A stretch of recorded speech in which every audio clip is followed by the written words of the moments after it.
Je m'appelle Samuel Sharp. J'étais né esclave, mais dans mon cœur, j'ai toujours su que la liberté était notre droit divin. En Jamaïque, là où j'ai grandi, nos chaînes étaient visibles, mais les plus lourdes étaient celles qu'ils essayaient de mettre sur nos esprits.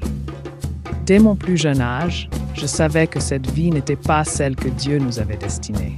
Il pouvait enchaîner nos corps, mais jamais nos âmes. Personne ne m'a appris à lire, pas même les maîtres. Mais j'ai appris seul, en secret, en observant et en répétant.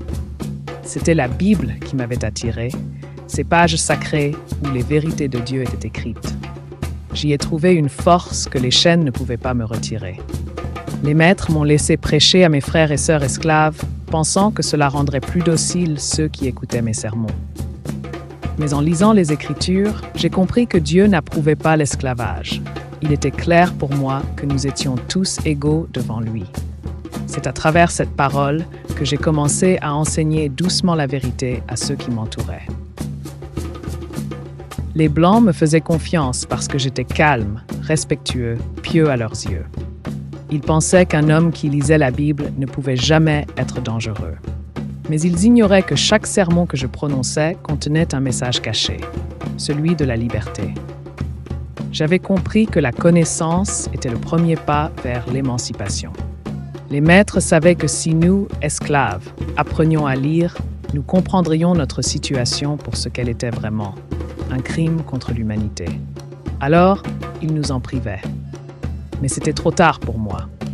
J'avais trouvé la clé de la vérité dans les mots saints et je ne pouvais plus revenir en arrière.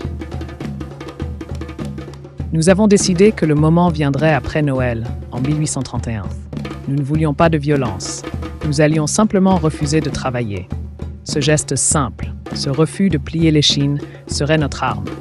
Les plantations ne pouvaient pas fonctionner sans nous. Si nous arrêtions, les maîtres seraient forcés de négocier, de nous écouter. La nouvelle s'est répandue comme un feu silencieux dans la nuit.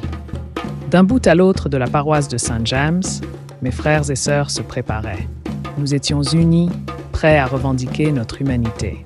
Mais comme toujours, les choses ne se passent pas comme prévu. Le 27 décembre 1831, la rébellion éclata. Ce qui devait être un acte de résistance pacifique se transforma en violence. Des incendies éclatèrent, des bâtiments furent détruits. Nous n'étions plus seulement des esclaves désobéissants, nous étions devenus des rebelles. Les maîtres ripostèrent avec brutalité.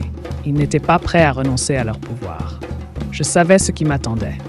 Lorsque les forces coloniales ont réprimé la révolte, j'ai été capturé, jugé et condamné à mort.